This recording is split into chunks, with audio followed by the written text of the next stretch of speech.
Revelation 1549. From the 2nd of August 1940. Used divine power. Abused power. He, who is life and power in himself, also puts such into the breast of man and equips him with abilities, which testify to his love and wisdom. He remains in perpetual connection with them by giving them that power which conditions the life of man. So what man gives, who carries God in himself, is likewise power. Because by his abilities he is able to utilize this power in such a way that this is useful for the fellow human being, provided that he cultivates love. However, he can also use the power he receives, regardless of whether he is worthy of it. In the sense of striving towards God, if he uses it to create things that harm his neighbor's body and soul. For then this power is no longer synonymous with life, but with death. To be allowed to receive divine power is a process which repeats itself always and constantly.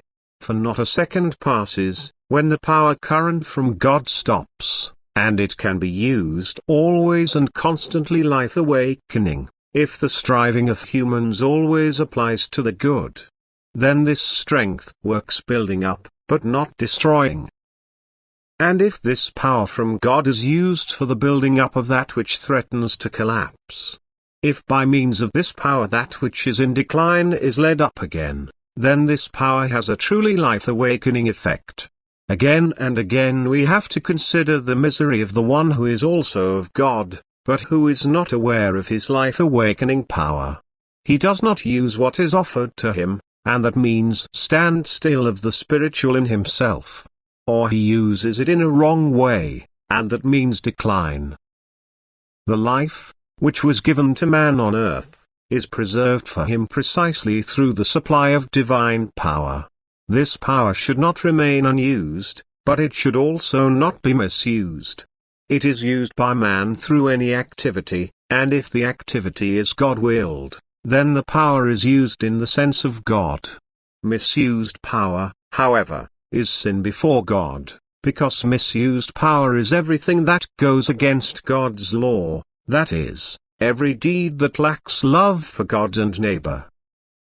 And therefore it is incumbent on every individual human being to participate in the divine work of creation as well as in the spiritual work, which enlivens the divine work of creation, that is to use his strength for everything that is beneficial for the soul.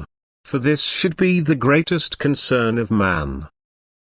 If man uses the power imparted to him by God to be spiritually active in building up, he uses this power in a way pleasing to God, and he will now find support to the greatest possible extent, because power currents now converge, which guarantee extraordinary work. Now a building is continued for which God himself has laid the foundation stone by giving to every man the ability to recognize what corresponds to the divine will. Everything that is active in building up will live, because it uses the power from God in a way pleasing to him, and so it will never be withdrawn from it, and it will be granted an incessant life with constant receipt of divine power and constant use of this according to his will. Amen.